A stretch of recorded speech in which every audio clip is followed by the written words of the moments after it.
Keep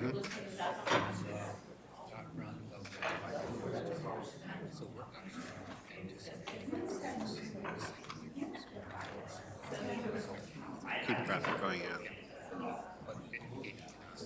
I'm going to ask anyway whether or not there's any construction efficiency, if you don't have to do all the traffic management.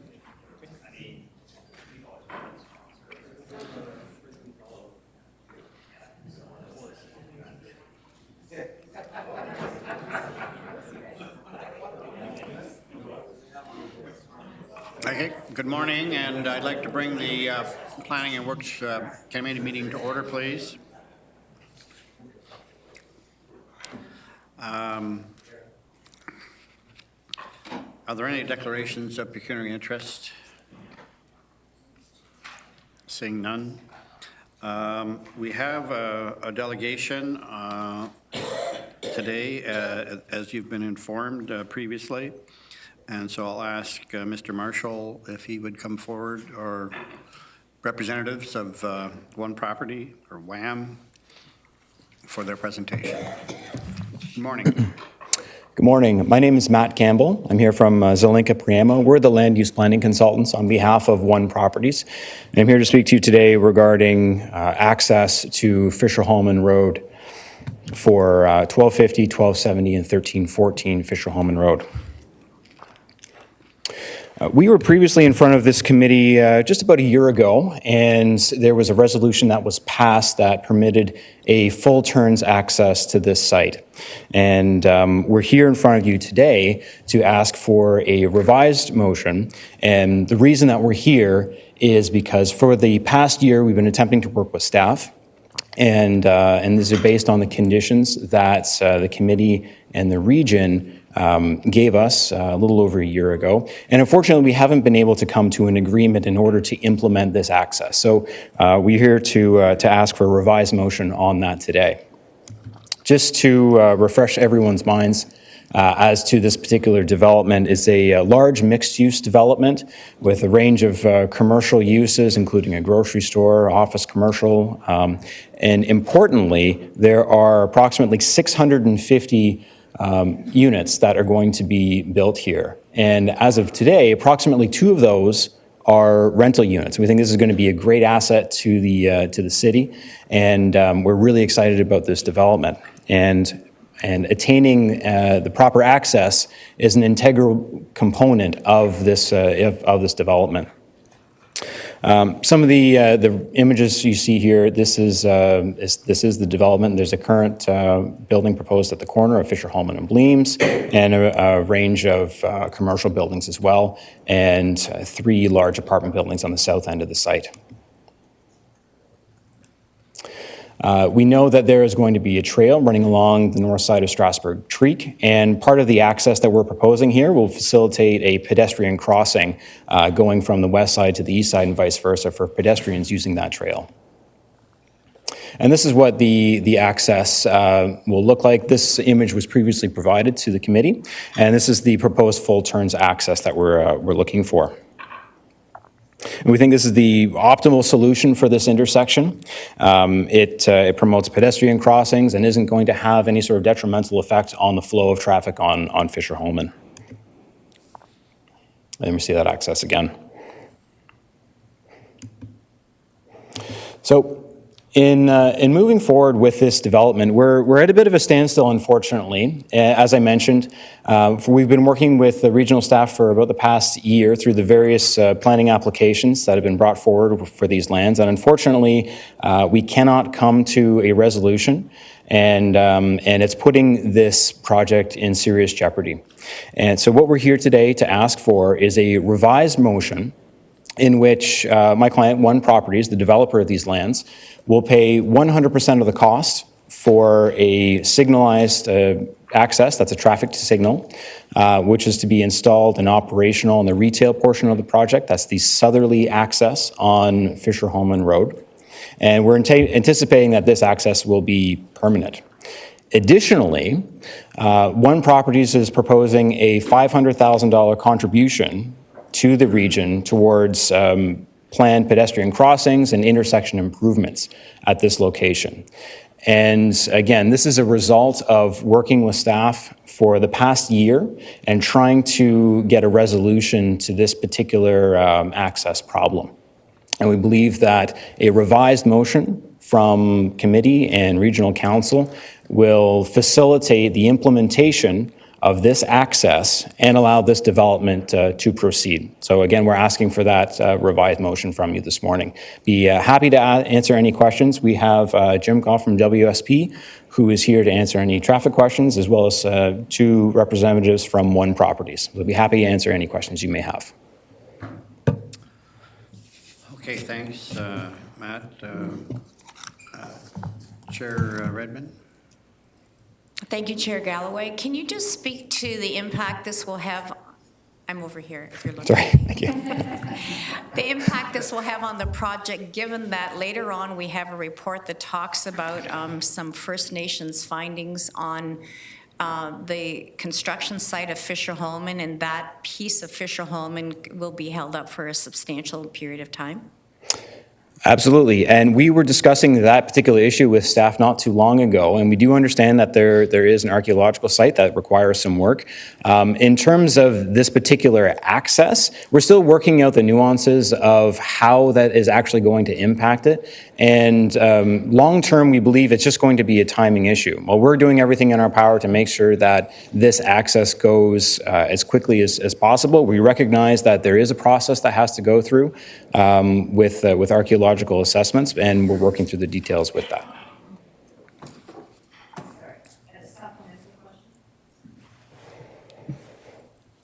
So you're acknowledging that you have, that they're taking this into your planning, but does resolving this intersection impact how you go forward on the development of your property, I guess is what I was looking for?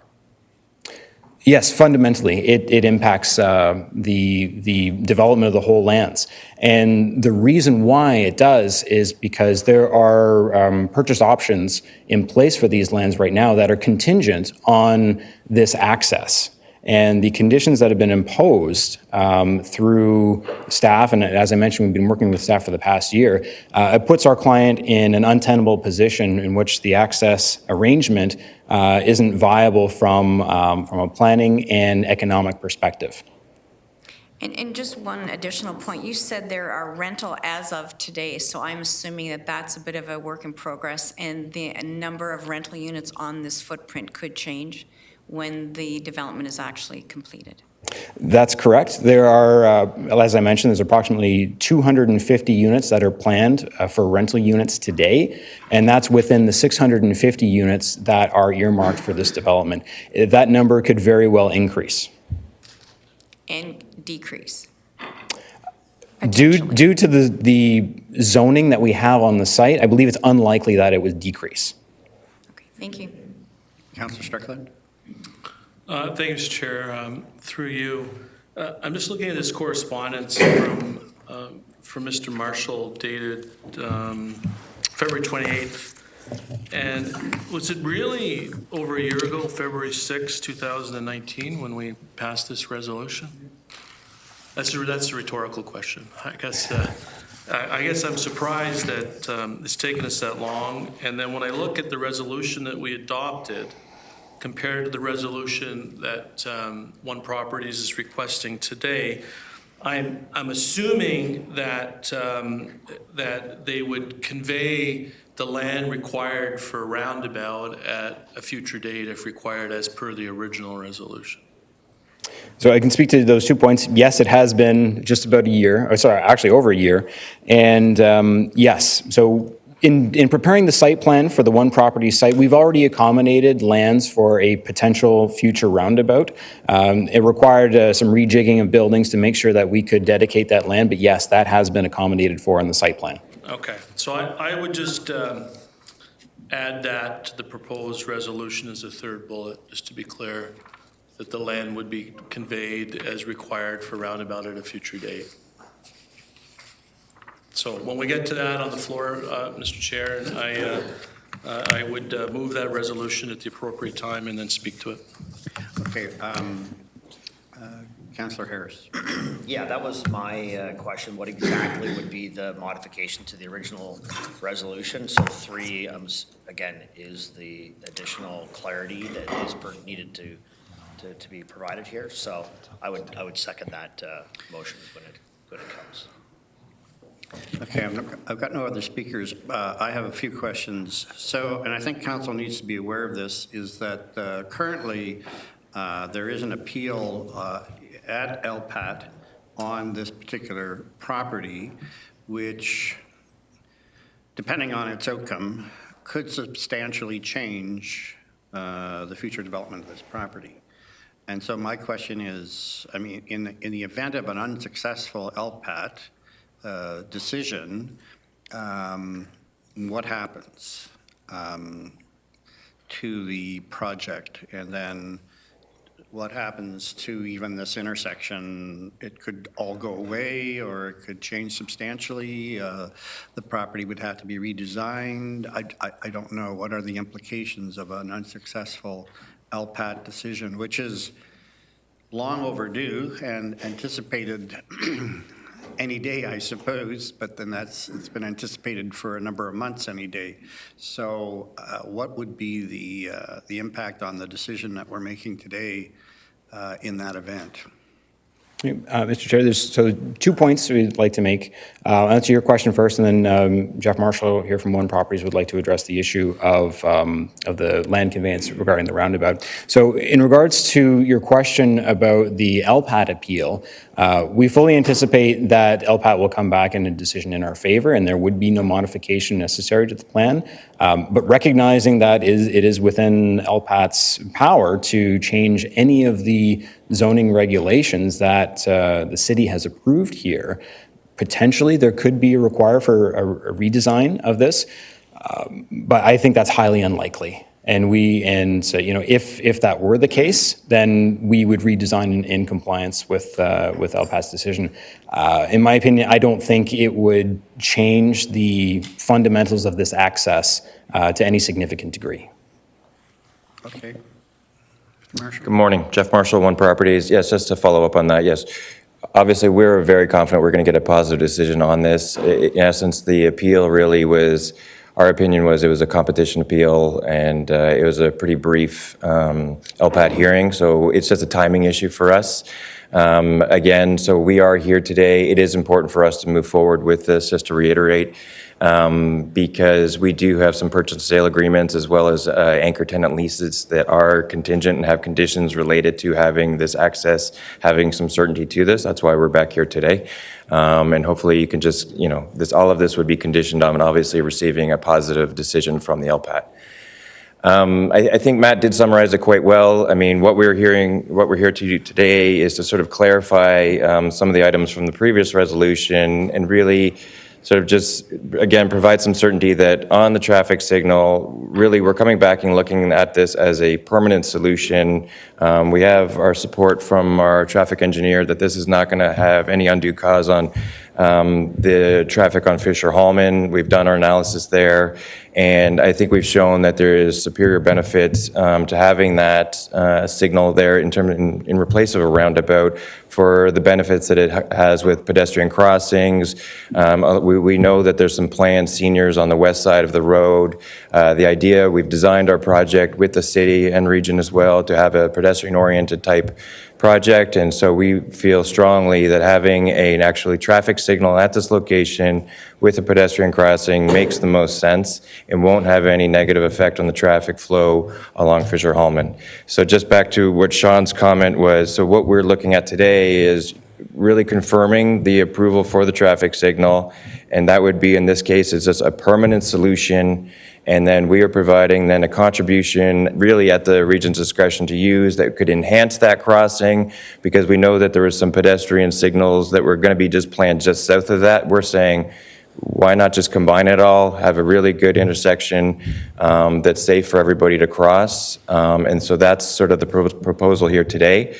So really, previously what our proposal was, but it was a future scenario for a roundabout that really, in our eyes, was there's no need to rip out a perfectly functioning signal if it's working fine. So what we're here to do today is to provide that certainty, have the signal approved, and then move forward. So a tweak to, I think, what was recommended was I don't really feel that the land conveyance is necessary under these circumstances any longer, and that's our request here today.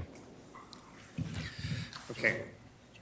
So I'd like to just say to council or to committee that I think council in its wisdom last year has put ourselves into a bit of a conundrum on this particular issue, because the resolution seems to be quite clear that we were going to allow a signalized intersection and then require the developer to pay the full cost of a future roundabout if and when it would be ever necessary. The cost of that roundabout now has been estimated at $8.5 million with land acquisition and all the various things that could be involved. The land acquisition is not their land, it's the land on the other side of the street from an adjacent developer who, of course, is not going to donate their land to the project. So we have a motion on the books that says that. So the dilemma is really, like, even at that price, how would you secure that for a future decision 20 years from now, or whenever that would be, that a roundabout might be anticipated? The developer is probably long gone. Letters of credit for an extended period of time of that order is really for a roundabout that may never be necessary, and in fact, staff are telling me is likely never necessary. So we have a motion on the books. We almost really need, if we wanted to change the decision in some manner, we almost need a motion to reconsider. But the other thing that's in the background on this is the question that I asked about the LPAT. So if the LPAT is not successful, all of this discussion may be for naught. Who knows? So what I might suggest is that we defer the matter to staff to write a report that then would come back with possibly a different recommendation based on current circumstances, and we can deal with it in that particular manner. Or I'm at your hands, because we do have a motion on the books that the developer would pay for 100% of the. Are we still dealing with the delegation, requesting the delegation, or are we dealing with? No, I should have asked them to sit down. Yeah, I have no more questions. Well, well, we can, I've only got Councillor Strickland, so I can ask the delegations to sit down. I should have asked you to sit down for now. We can get you back up if there's some more questions. Councillor Strickland. Mr. Chairman, in terms of motion of reconsideration, I'm not sure. I don't have a encyclopedic memory of Robert's Rules of Order, but I think if we made this motion today, it simply would replace the previous motion. And even if we were going to motion to reconsideration, was it a recorded vote? I think that we're unnecessarily entangling, complicating a matter. I think the question before us is that it has been over a year. And this is a development that has grocery stores and anchor, is a retail development that's required in the south end of Kitchener, and additionally has up to 650 apartment units. And we know how low the vacancy rate is. We know we need the stock for apartment units, and I think we may have put ourselves into our own jackpot here. I heard along the line that the cost of the roundabout was substantive, but I had no idea it was $8.5 million. So I don't think it was the intent of committee or council to tie the developer to a potential future roundabout that by staff's own admission may never be required. So I think that, we simply deal with the recommendation that is suggested before us. I would move it. We have the debate, be done with it, and move on, and let's help this developer get this development built and build these apartment units that our community sorely needs. And I'm fine with that. I'm in your hands. I'm just pointing out the possible need for a reconsideration. I haven't asked for a ruling on it. Councillor Lorenz? Well, thank you, Mr. Chair. I certainly support Councillor Strickland's initiative and motion on this, but I'm just wondering, why is it taking a year for this? Why hasn't staff come back to us and said there's a problem? And, I mean, we passed this resolution that looked pretty clear to me that we would just move forward on this if there were issues. I'm quite surprised that we've waited a year before. We haven't even heard from our staff, but from the developer.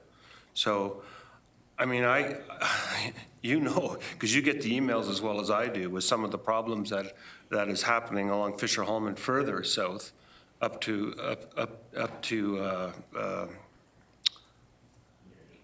what's the far? Huron Road. I grew up in that area and I still can't remember those cross streets.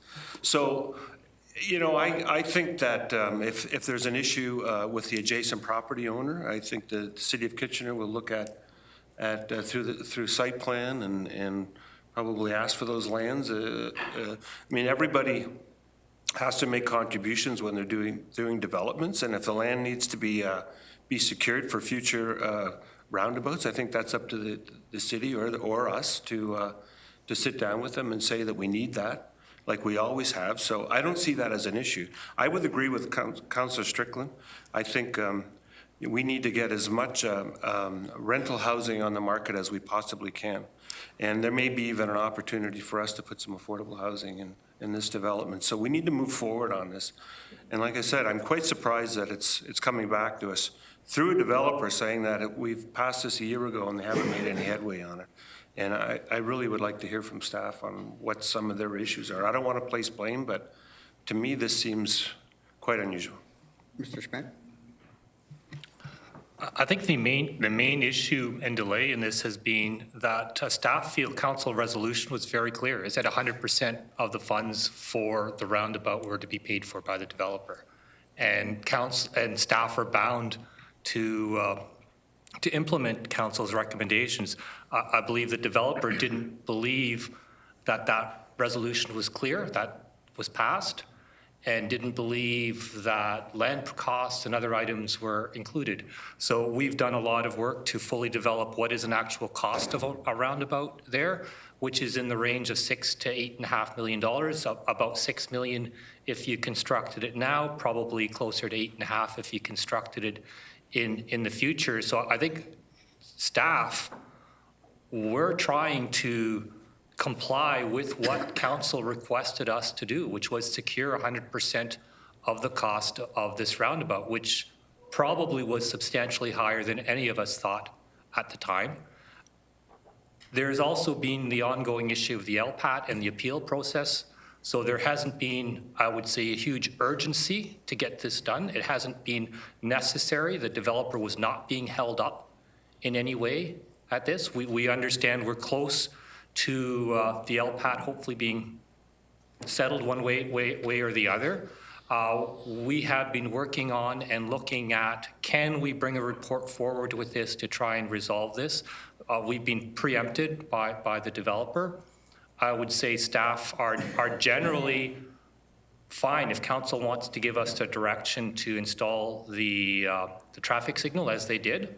That's fine. We will go ahead and install that traffic signal. We don't feel a roundabout is necessary. In fact, the roundabout and the offer to pay for the roundabout was made by the developer, not by staff. So I think today our recommendation would be send it back to us, give us an opportunity to write a report. We would come back with a recommendation, I think probably very similar to what the developer has proposed, but we'll be able to lay all those issues out for council's consideration. Councillor Renz? Yeah, thank you, Mr. Chair. So the The first recommendation was to, they'll pay 100% of the cost related to the installation of the traffic signals. So we have all that planned out, all that work is done. We can implement the signals. We're ready to go on that. Is that what you're saying, Mr. Schmidt? I'm not sure if, I doubt if a design is done, but I don't Well, think. wasn't that some of the instruction you had a year ago to do that? We're prepared to move forward with the design. We can do that relatively quickly. Again, we're not holding up the developer. We were trying to implement all of the instructions from council. Okay, I To get it. get the traffic signal in place. So and to the secure number the two, funding. the big problem you said you were having was securing funding for the roundabout, but at the end of your statement, you said you don't feel the roundabout's warranted. So I kind of puzzled as why we were trying to wangle out how much it's going to cost when we don't even think it'll ever be built because it's not warranted. To be How clear, does that work? if you're asking, staff also do not believe that the traffic signal is warranted. Staff's original recommendation on this was for a right in, right out. Yeah, I know. Council gave clear direction, Yeah. put in a traffic signal, and also clear direction, secure the funding for a roundabout. So that is what we've been trying to do. Like, it's, Well, you know, a right in, right out wouldn't work, right? Or did we have this discussion on? well, all right. We've had that discussion. We've had that Let's discussion. revisit that. We've had that discussion, and Okay, council was clear. Council gave us the direction. We are truly trying to implement that direction. And okay, so you don't think waiting a year hasn't been, you guys have been on top of this for the whole time. We shouldn't be surprised that it's taken a year to get us to where we are? Because I'm quite surprised that we're here. I would say this development and this area of Fischer-Hallman has been particularly complicated by this development, other developments in the area, the fact that we're dealing with Aboriginal archaeological issues there. Right. So that this area has been extremely complicated right from square one and continues to be so. So you don't think 6 months ago we should have got an update on where we're at and how things are moving and, we have been trying to resolve this issue with the developer. okay? But you don't think we should have known that you were trying to do that? Because to be honest with you, I was quite surprised that we've been at this a year and we haven't heard one thing. So I'll just leave it at that. Councillor Foxton? Thank you, and through the chair. It does appear to be that this is a complicated situation, and understanding the staff have to follow the letter of the law based upon what council tells them. And if council said, and they have the documentation from the developer, that the developer is going to pay for the roundabout, council must move on the basis that that is going to be paid for. Now the developer was unaware of the actual cost. There's been mitigating circumstances that have changed things. The LPAC decision, which was expected numerous times in the past year and still has not come forward. I don't think the staff has perfectly left this aside or not done their due diligence. I think the circumstances, the multiple circumstances, has caused us to be in this situation. And reviewing the situation to see, do we hold a developer financially responsible for a roundabout that may not ever come, or that comes 20 years down the road? How do we do that? Do we get a letter of credit? In what amount? And will the developer be around in 20 years? Chair Redmond? Thank you, Chair Galloway. I would just say, for the information of council, that I've been in constant contact with one property, and LPAT has driven through so many absolute final deadlines, and I think all of us thought that the resolution of the LPAT decision would have gone a long way to clarifying this. I'd also say that I think that this needs to be a political decision.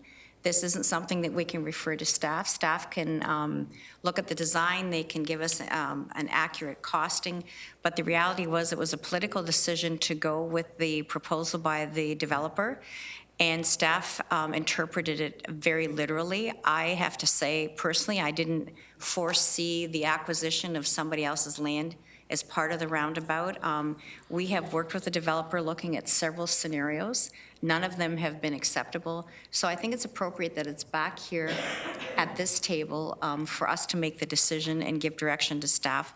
But I would just reiterate that we have been working with the developer over the past year. It isn't that anybody let it languish, and certainly the developer didn't. They've given their best effort to try to resolve this, and staff have done what they felt was in their purview to do, and I think it was a higher price tag, as Mr. Schmidt said, than anybody thought. So I think it is appropriate for this council to make the decision and move forward. And as of today, I look to Jeff, but LPAT is still pending. We still don't have a decision, right? Correct. I think the last absolute line in the sand was the middle of December 2019, and that came and went. Councillor Vivanovic? Thank you very much, Mr. Chair. I will support the recommendation that's before us. I think, some of us certainly were aware that the developer was trying to work with regional staff in trying to find a solution. However, I will say that I do agree with Councillor Lorentz that a year is far too long for there to be an impasse such as this, and staff not to have brought it back to council for clarification or direction. The reality is we know that there's a housing shortage in our region. And the other reality is we know that there is, at the end of the day, every project has limited dollars attached to it, right? There's an expected margin attached to it. So the more that we keep sending people back to developers and so on, this is getting into a bigger question around, I think, a need for looking at our broader handling of developments. We're doing that, I know, at the city right now, and I think we need to do it here as well, because at the end of the day, we're stuck in this position between community expectations, financial realities, and trying to find this balance. And the only people that often are doing well, and all due respect to the consultants in the business, because you're an important part of the process, but is every time we send back, it's just adding costs there and making it harder and harder to get the kinds of things we want to be part of projects, to actually be part of the developments that we want to see. I'm certainly supportive to move it forward. I guess the only question I will ask, I'd rather deal with it today if we can, but I'm also a stickler when it comes to process. And so, I think we do need to understand, when did we last deal with this? If it was during this term of council, is this a motion that would require us to have a motion to reconsider? In which case, we can do that at council. This has to come back to council anyway, even if we dealt with it today. And I agree with Chair Redmond that this is a political decision. Councillor Strickland. Thank you, Mr. Chairman. I'd like to put the motion on the floor from page 124 of our agenda today, the two bullets there. If I can get a seconder, I'll speak to it briefly. Second by Councillor Harris. Okay, great, thanks. So obviously there's been, I don't know if you call it a process breakdown, but we have, I think, unnecessarily complicated the matters based on trying to do what we thought was the right thing when we dealt with this over a year ago. And staff is obviously mandated to do what council directs them to do as per the resolution. I think it's too bad that we didn't get an update throughout the process, because obviously staff has got some frustration, and we also have a frustrated developer, because it's very unusual for a developer to come back to us and say we need a political decision here to help resolve this situation. So regardless of all that toing and froing, I ask myself, what is the right thing to do today? And I think the right thing to do today is to help this developer get on with this development, build this retail component. I know there's other variables, but let's give them the traffic signal. Let's accept the $500,000 and let's move on and let them get to work on building this development that's needed in the south end of Kitchener. I don't think we need to, add any more layers of process onto this than what the developer and staff have already experienced. We have an opportunity here today to move it forward. Let's get on with it. Earlier, I mentioned that I would add a third bullet about a conveyance, making sure that the developer would convey the property at a future date. But after listening to the discussion and hearing from staff themselves that they don't think a roundabout's likely ever going to be necessary. So why complicate it even further by adding, that they would agree to convey a roundabout when necessary? That would be I just think it would just encumber the property unnecessarily. So my view is, let's take the traffic stone we're going to pay for. Let's take the $500,000. Let them go to work. Let's build a retail shopping plaza that's needed and affordable housing that's sorely needed. Thank you. So there's a motion on the floor to do as Councillor Strickland has moved it, seconded by Councillor Harris. Speaking to the motion then, Chair Redmond. Thank you, Chair Galloway. I just have two questions. One is I'd just like to clarify, affordable housing was not mentioned, it was rental housing. So just so we don't mix those two things up.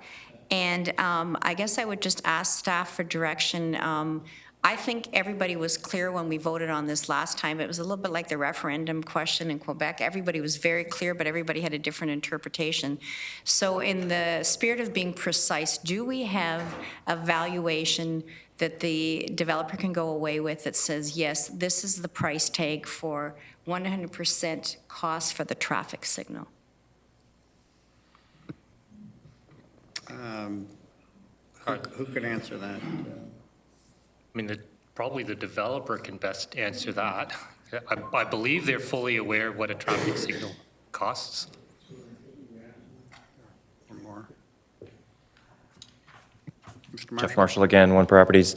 Yeah, we've been working through some letters of credit costing previously. I would say the signal itself is going to be in the range of $250,000 to $300,000, which we're prepared to pay for, as well as the $500,000 contribution to enhance that by means necessary and at the discretion of staff or council. Thank you. Councillor Erb. I'm wondering what the result of this motion is if one property loses the appeal.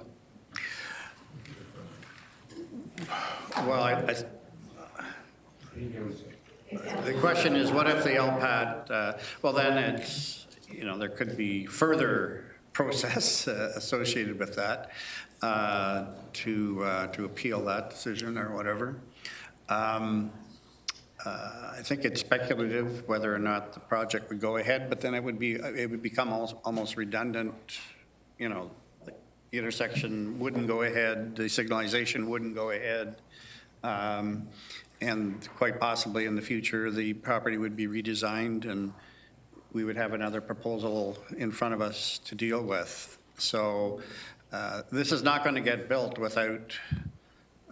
This intersection is not going to get built without a favorable result from LPAT.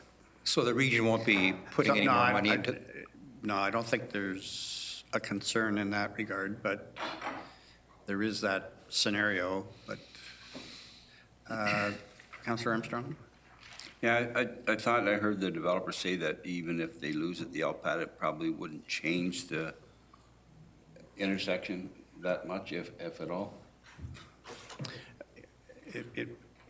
I don't think it's necessary, Mr. Campbell. Yeah, because that was something that I heard, but I agree we should go ahead with this today. My only comment is that it's amazing how the changing of a name of a unit to LPAT and how more efficient they are. Yeah. Councillor Shantz? Thank you. Interesting discussion. I'm in favor of the motion, but just a point of order. Can we clarify if we need to somehow take the other motion off the books? Well, I think that's a good question, and I'm kind of in your hands. I think there's an argument to be made that the motion that was passed a year ago may not have anticipated all of this and was probably not the intent of council to encumber the developer with those kinds of costs, and that we could just expedite the whole process now and get on with it. And it would seem, I haven't done a straw vote or anything, but it would seem that there's a fair bit of support for the motion on the floor, which then would suggest that if we needed, if anybody thought there was a motion needed to reconsider, it would probably pass as well. But of course, we would have to, there'd be some process associated with that. We have at least one member of committee is not here. I'm going to go with Mr. Murray first. And yeah, I see Ms. Arnold wants to jump in. So, I think we're getting a clear sense of where council wants to go. So if you pass a motion today, then what I would suggest is Ms. Arnold and the clerk will look at, what process do we need to put in place between now and council, and council can deal with it, at the council meeting in the appropriate way. So if it needs a motion to reconsider, then council can deal with that next Wednesday. So that's my suggestion is, council, do what you want to do today. Staff will look at procedurally what needs to be done to, make that happen appropriately, and we'll deal with that on Wednesday. Deborah, do you want to add to that? Deborah? Yes, I agree with Mr. Murray. I mean, just to be crystal clear so that if anyone ever is looking back at the record, I would suggest that the recommendation that goes before council next week would tag crystal clear language that it's intended to supersede and replace the February 2019 resolution as it pertains to the roundabout, just so that there's a clear record, when years from now or even months from now, someone's looking at the two resolutions and wondering which one prevails. So that would be acceptable, Councillor Strickland? To add that to the recommendation? Sorry, add specifically that It replaces. this replaces the motion that was passed on February 6th, 2019? Sure.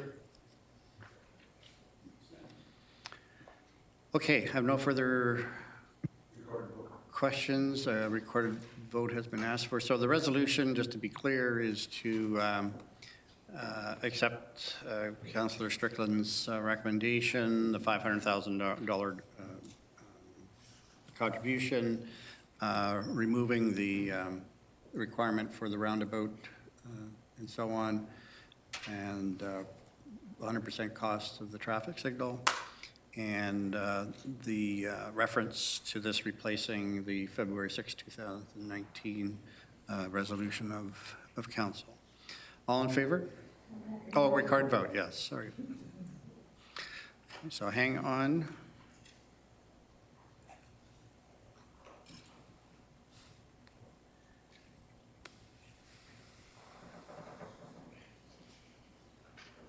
Ready? Ready? Okay, ready.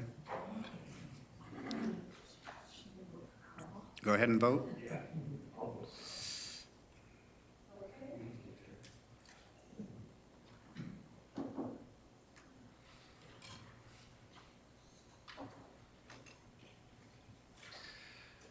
So that's, I can see it, but.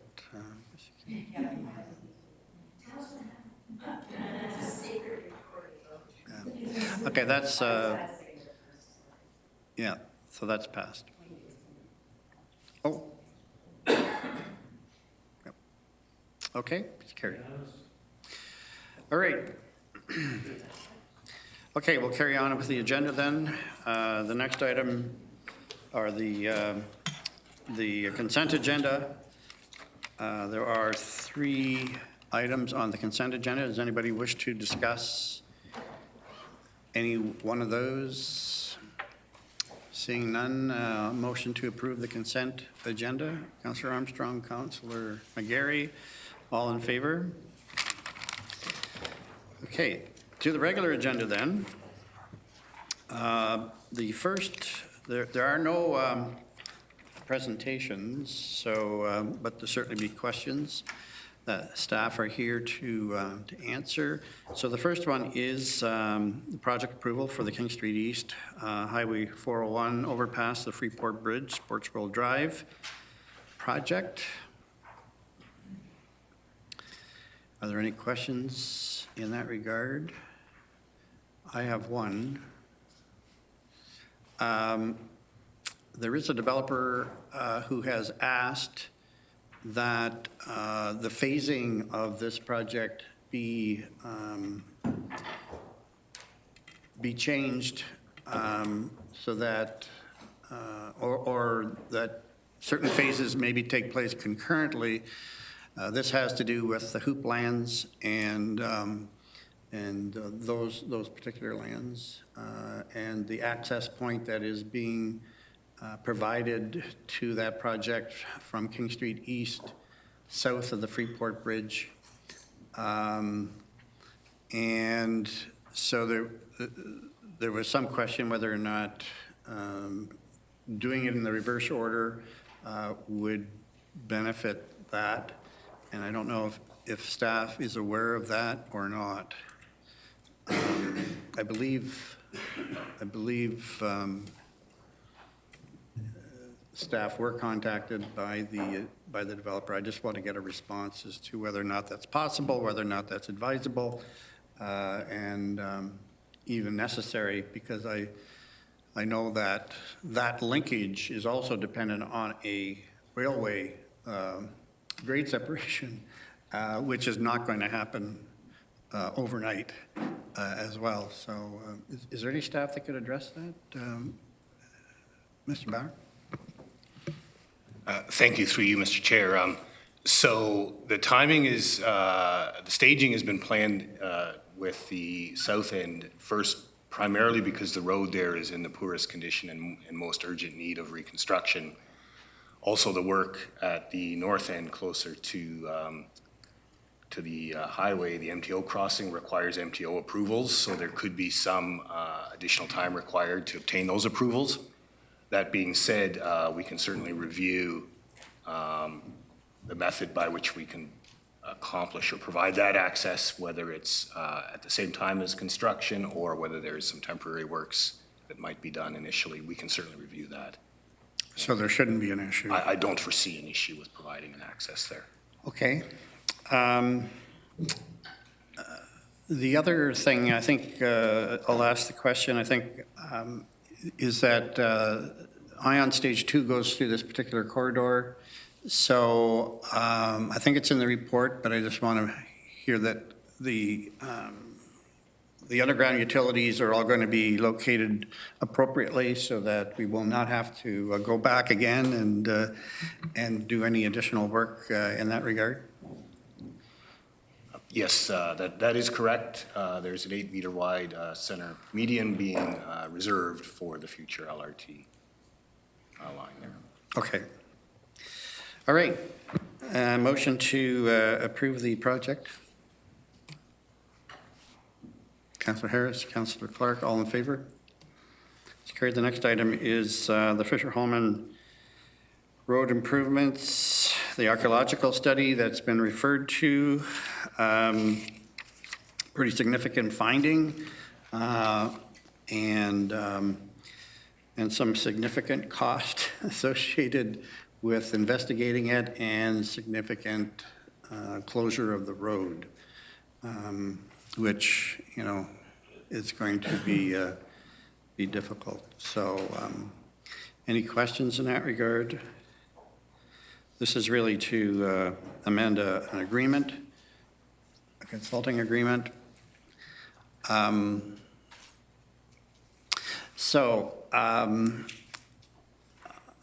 have a couple of questions. One is how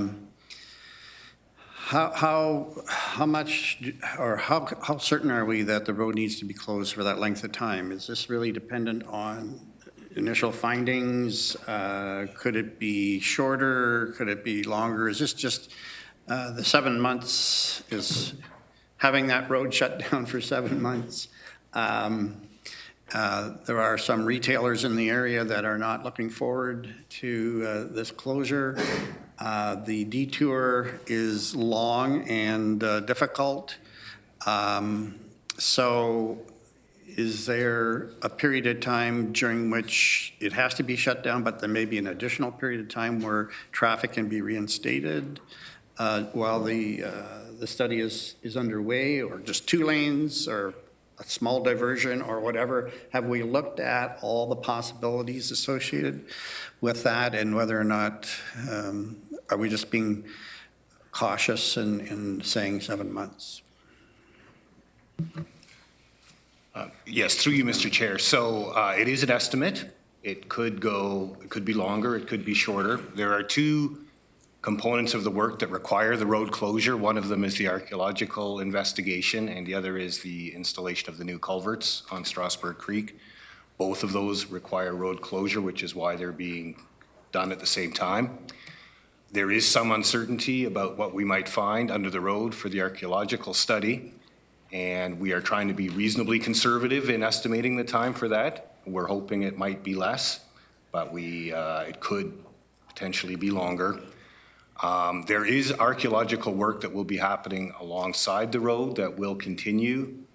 We will be able to open the road while some of the archaeological work along the shoulders and the ditches still is underway. So we will get the road open as soon as possible. Councillor Urbanovic? Thank you. Just further to your questions, Chair Galloway, I'm wondering when we went out to tender with this, did we contemplate, because of the impacts to the area, a mechanism that perhaps would have allowed, particularly during the summer months when days are longer and so on, them to work 2 shifts potentially, working on the project, different things like that could expedite one or both of the aspects of the project in order to minimize the impacts on that part of town.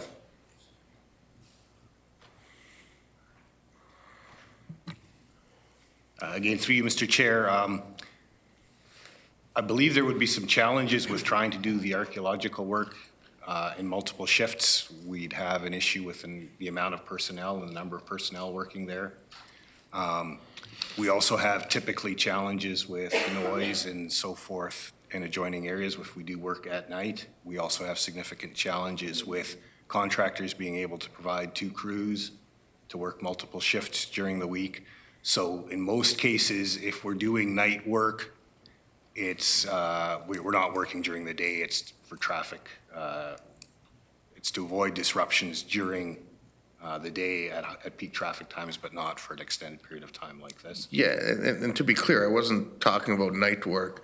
I was talking about, a scenario, for example, where they're working 7 to 7, and timing their staff accordingly and so on.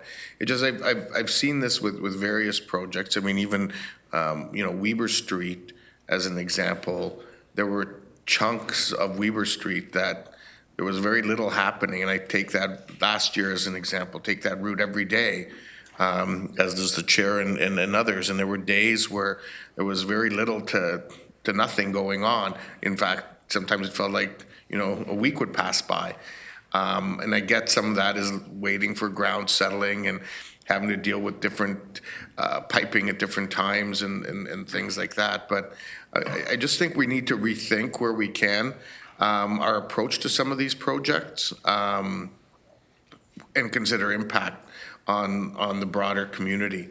And I mean, Weber Street became overly complicated because we also saw closures on a number of other streets as well, which is a broader coordination issue that I think has been raised as well.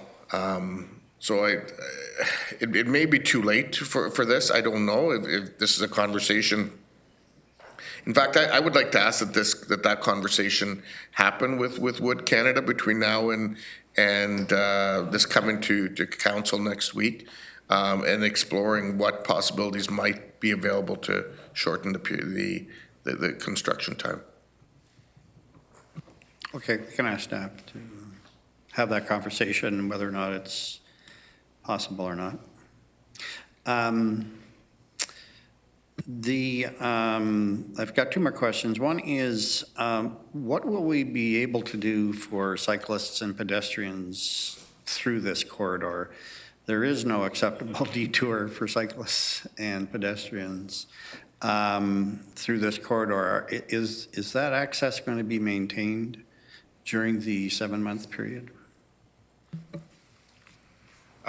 Through you, Mr. Chair, we did consider that, and there is no possible way for us to maintain a pedestrian and cycling access, particularly with the culvert and the creek crossing there, and with the archaeological work being underway. So it's just not going to be possible for us to maintain that access. Well, I think the contractor is going to have to anticipate intrusion into the site somehow or another, because if you think of it, I mean, cars can detour easily, but pedestrians and cyclists, I mean, the detour is kilometers in nature, and we don't have any other facilities anywhere in the neighborhood to accommodate that. So as long as that's been has been considered and has been looked at, I don't know what could be built on a temporary basis, or whether or not that's even possible. And certainly the culvert issue is. The other question I had is, we are scheduled to do the roundabout at Bleams and Fischer-Hallman, well, last year, this year, and now next year. Is there any reason why it could not be built this year when the road is shut, as opposed to building it when the road is reopened in the subsequent year? And I know that doesn't, you know, there's 4 legs to a roundabout, and it only would affect 1 leg, but I'm being asked by people, why is the roundabout not being built at the same time the road is closed? I believe we have it designed. I believe it's all ready to go. It's just the way it's being phased. So there's a couple of reasons for that. One of them is the storm drainage from the new roundabout. We need to get the work done near the culvert and the regrading of the road to provide storm drainage for the new roundabout. And also, we'll be doing preparatory work this year as part of this contract to avoid having to do a full closure, extended full closure next year.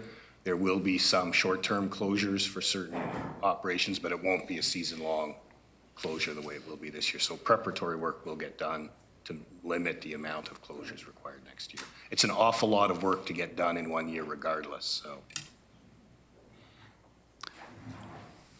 Chair Redmond?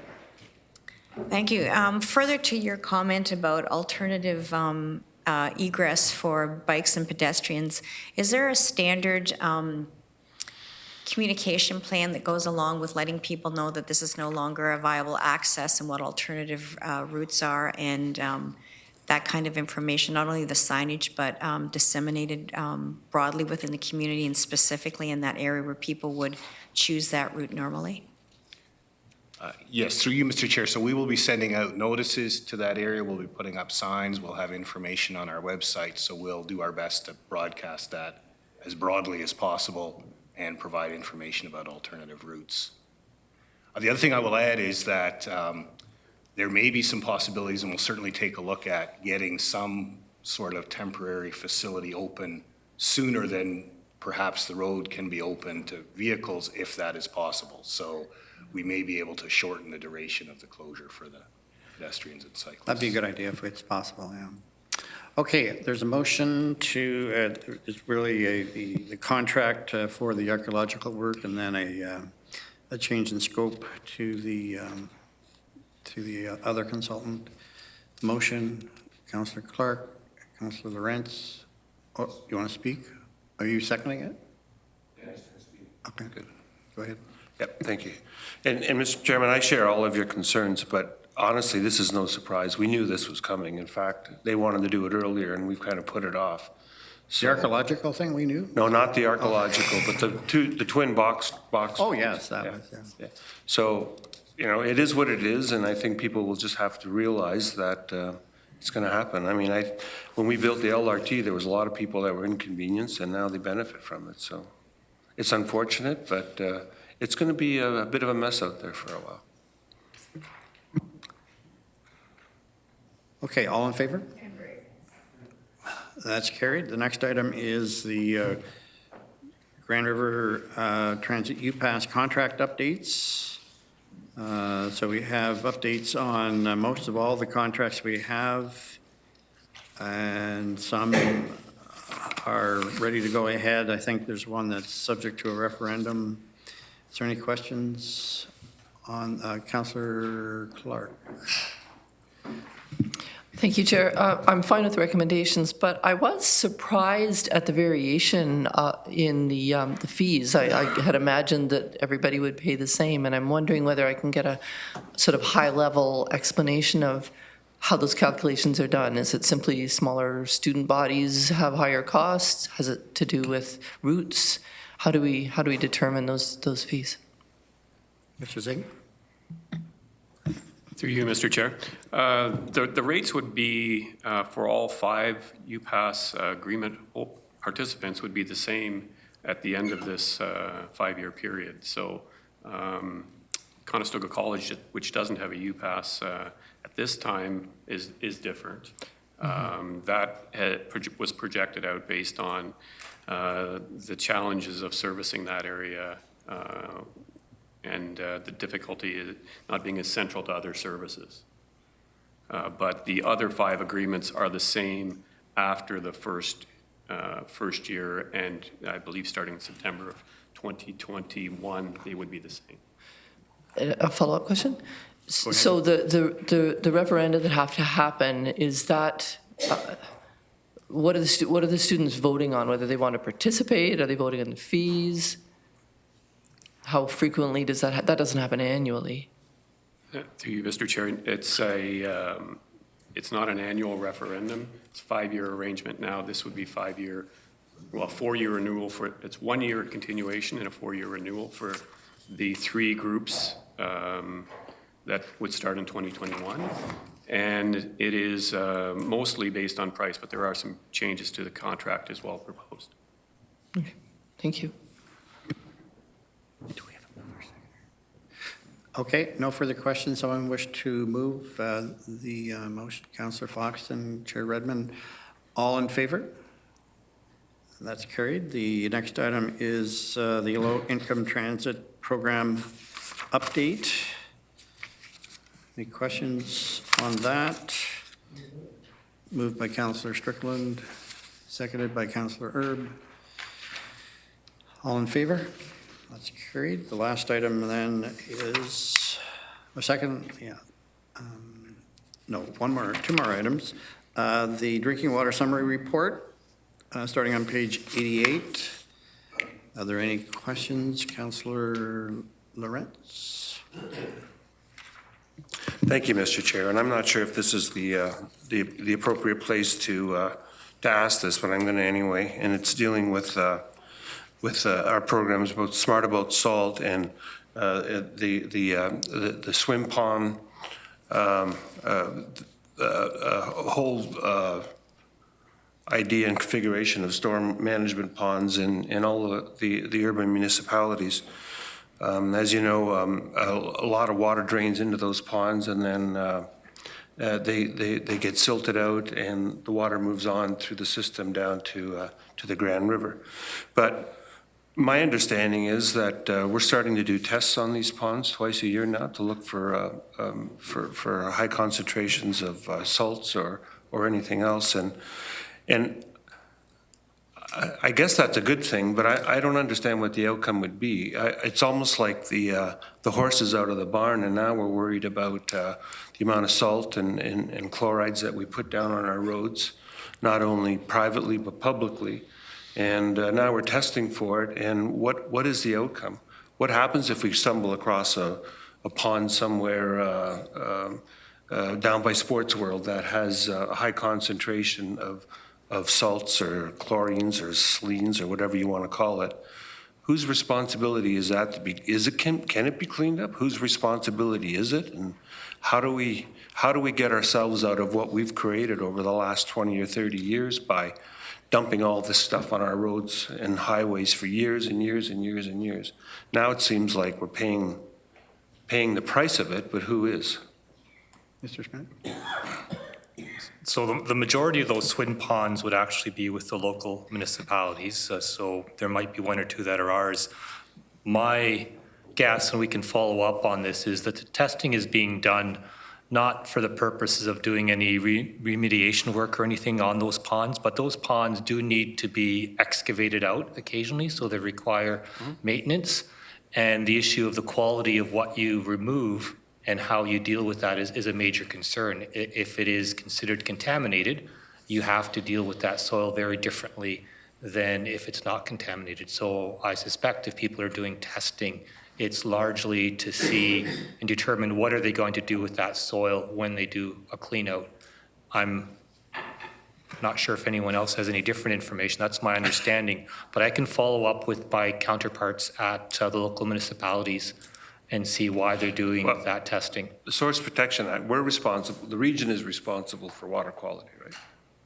These ponds, from a source protection perspective, most and any new ones are not designed as infiltration ponds.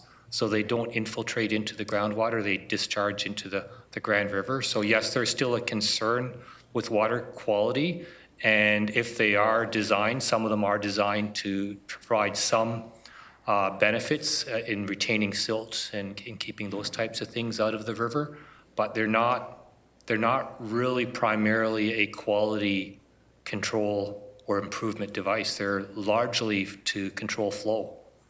So if you find a pond that, I mean, I don't know how you even test for it, but road salt, high concentrations of salt in a storm pond, that means nothing? We just let it flow, keep flowing, or is there some way of treating that? Is that what silt is? Is it road salt? I thought it was more of sand and topsoil and all the things that kind of blow around and get caught and then end up there. So, you understand what I'm saying? So yes. So road salt, largely, once it's dissolved in water, there is little that we can do to stop that from flowing either into the river or into the ground.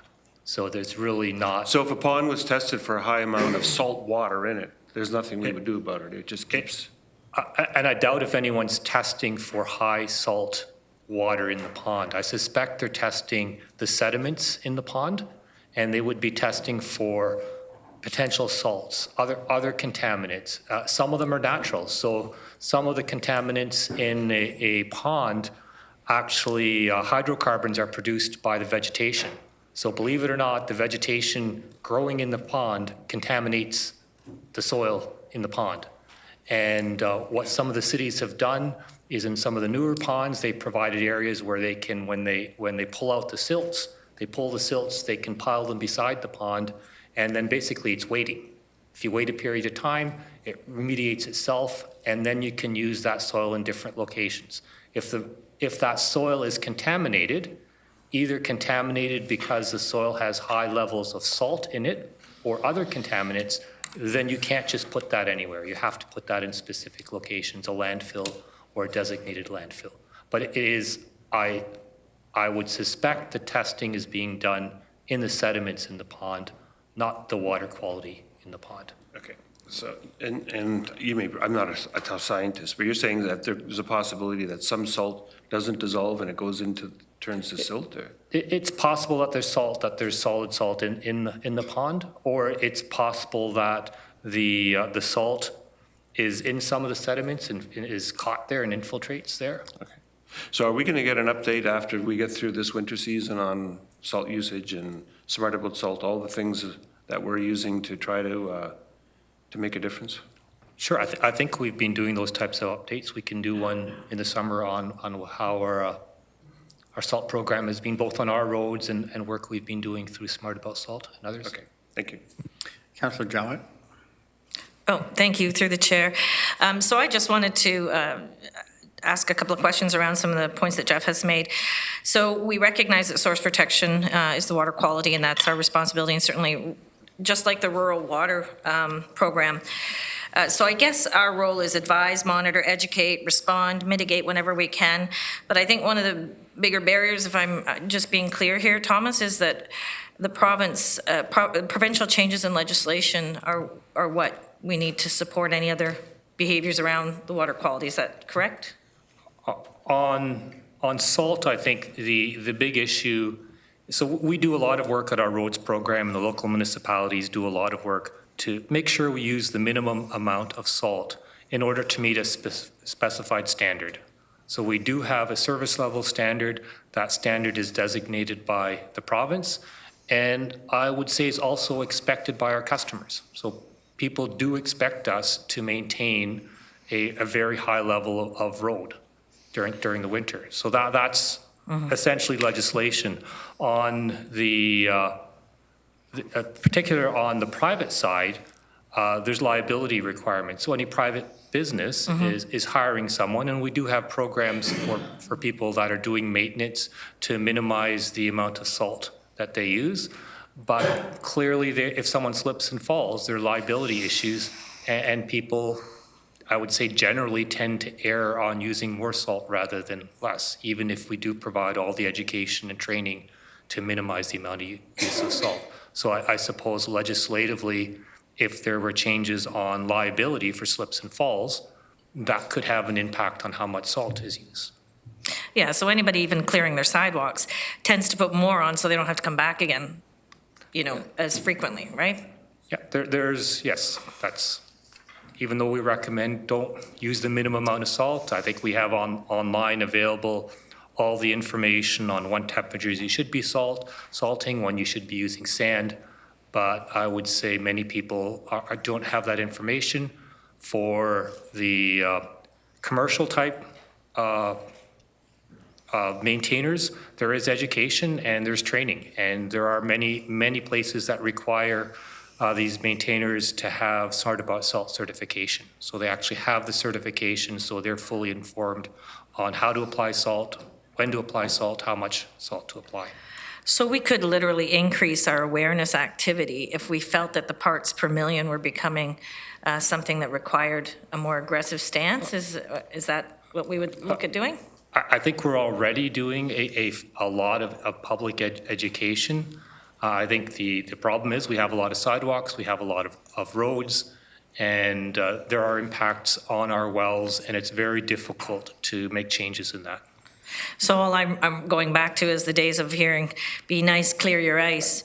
So I hope, I'm going to go and look at the website, and maybe there's some things we can do better or different even at GRCA to support some of those concerns. I think we do work with the GRCA Of course you do, on that, and we can provide, if we like, we can circulate that information to all of council, because we have an ongoing program that we've run this winter, both online and on radio.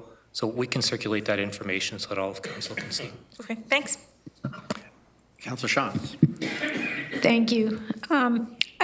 There's a few different pieces to this problem.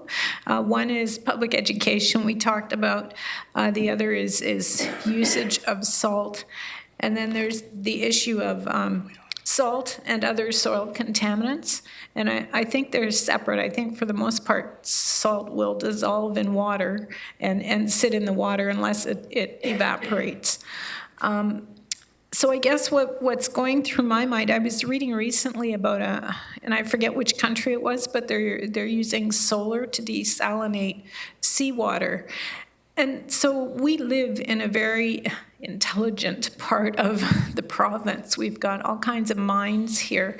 I wonder if there's any way to work with the universities, maybe GRCA and the region, to look at potential solutions to clean up, because I don't think that public education and usage is going to totally clean it up. We've already indicated that there's salt in some of our aquifers for drinking water, and we're having to deal with that. So perhaps there's a smart solution out there somewhere, and if we can tap into that or encourage that, that would be a good thing.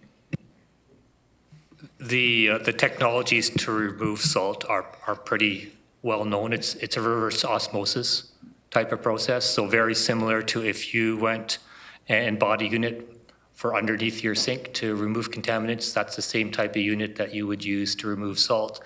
And really the issue on that is, one, the high cost of the technology and the high cost of the energy required to run it, which is the solar part is probably providing the electricity to run that reverse osmosis process. And there are places in the world where they have not enough drinking water available, where they do desalinate water in order to make it drinking water. Trying to do that on a aquifer scale, I think would be very cost prohibitive to do. Okay. Follow up, yep. Thank you.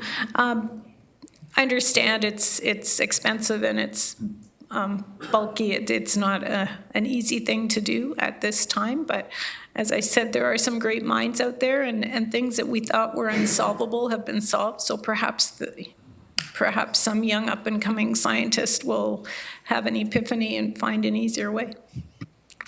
Sure. Okay, no further questions. We have a recommendation to accept the drinking water report. Councillor Armstrong, Councillor Foxton, all in favor? That's carried. The last item then is the tax increment grant for 270 Spadina Road East. Is there any questions in regards to that item? A very successful and very expensive program we have. Moved by Councillor Vanderbeek, seconded by Councillor Schatz. All in favor? That's carried. And other business, I think we have a couple items. Project of the Year Award for King Street in Uptown Waterloo. Eric? Eric Saunderson here. I think we just wanted to give an opportunity for Eric to bring the award forward so we could see it, and also an opportunity to do a photo opportunity with you. But I'm not sure, Eric, do you have anything you'd like to say about why we got the reward? Are you going to speak about it? Or just I wasn't planning to, but certainly Go ahead, could Eric. add a few words. It's a great project. Go ahead. Yeah, it certainly has been a challenge, to say the least, over the past couple of years. Throughout this project, involved numerous stakeholders and people throughout the planning, design, and construction process to make this a success. And this award certainly speaks to those contributions throughout the project. So I'm quite pleased to present this to committee today. I could just say that I was pleased to represent the region at the kind of official opening, the Uptown area, and Eric was there, and appropriately he and his family arrived by bicycle, as I did as well, but it was certainly a good day, and the people in the Uptown area were really happy, not just for the finished product, but that it was done. and all those associated. So congratulations to you, Eric, and of course to all design and construction staff associated with the project. Thank you.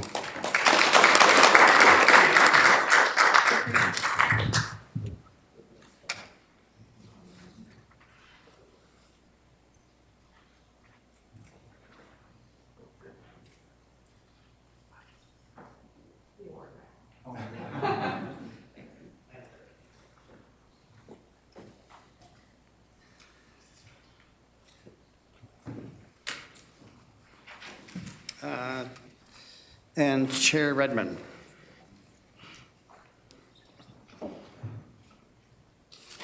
Oops, sorry. I thought you had powers that I I do, but they go with sitting in that seat. I'd like to add my voice of congratulations to Eric Sanderson and the team as well. And it's an appropriate segue. As you may know, we're celebrating Employee Appreciation Week this week. The region has over 3,500 employees working in diverse departments, division, and program areas. Over the past year, I've had the opportunity to visit with staff in a number of different departments and locations, and I've been so impressed by so many different specialties and levels of expertise of our employees. This organization is so lucky to have staff who are passionate about public service, actually as passionate as we are as elected officials. Our employees work hard every day to implement Council's vision for Waterloo Region. They truly care about this community, and they take pride in their contributions. So, colleagues, I would encourage you to take the time to interact with and recognize staff this week and throughout the year. For staff who are here today and to the thousands who are not, I want to thank you all for what you do to make our community great. Thank you very much.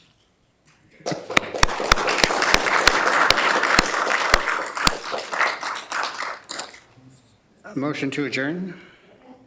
Councillor Foxton, Councillor Erb, all in favor? Thank you.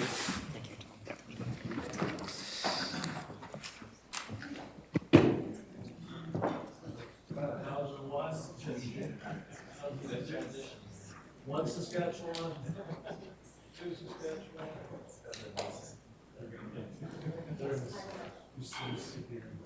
Get something moving around in Saskatchewan. You didn't know what we're talking about.